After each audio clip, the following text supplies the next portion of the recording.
জানাচ্ছি আজকের সংবাদ। অন্তর্বর্তী সরকারকে অবৈধ দাবি করেছে আওয়ামী লীগ। সম্প্রতি আওয়ামী লীগের ফেসবুক পেজে অন্তর্বর্তী সরকারের বিরুদ্ধে নানান রকমের পোস্ট দেখা যাচ্ছে।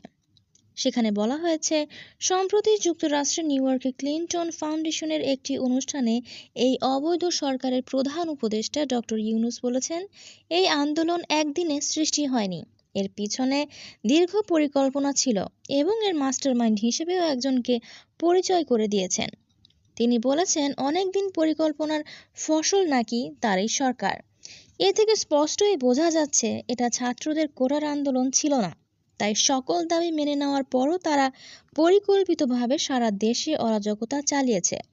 দেশের বিরাজমান পরিস্থিতি দেখে আপনারা নিশ্চয়ই এখন অনুধাবন করতে পারছেন।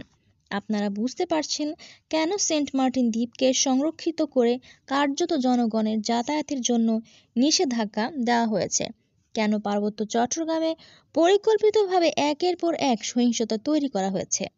বাংলাদেশের আওয়ামী লীগের আপনাদের আশ্বস্ত করছে, আমাদের বুকে এক বিন্দু রক্ত থাকতে বাংলাদেশের মাটিতে অন্য কোনো দেশের ঘাঁটি হবে না। এই দেশ ৩০ লক্ষ শহীদের রক্ত ও ২.৫ লক্ষ মা বোনের সম্ভ্রমের বিনিময়ে কেনা। এই দেশ বাঙালির ২৪ বছরের দীর্ঘ সংগ্রামের ফসল। অন্য কোনো দেশের পতাকা এই মাটিতে উঠতে দেওয়া হবে না। প্রয়োজনে আরেকটি যুদ্ধ হবে, স্বাধীনতা রক্ষার যুদ্ধ। সেখানে আরও বলা হয়, আল্লাহর পবিত্র ঘর মসজিদও ভাঙচুর ও লুটপাটের হাত থেকে রক্ষা পায়নি। খোদ রাজধানীর যাত্রাবাড়ির মসজিদের ইমাম ও মুয়াজ্জিনকে পর্যন্ত লাঞ্ছিত করা হয়েছে। সারা দেশে কিভাবে শিক্ষক সমাজকে অপমান করা হয়েছে, এমনকি শিক্ষকদের জুতার মালা পরিয়ে প্রহার করার মতো নেক্কারজনক ঘটনা ঘটানো হয়েছে। ৫ই আগস্টের পর দেশের সংখ্যালঘু সম্প্রদায়ের উপর যেভাবে নির্মম হত্যাকাণ্ড, অত্যাচার ও নির্যাতন চালানো হয়েছে তা খুবই নেক্কারজনক ও নিন্দনীয় ঘটনা।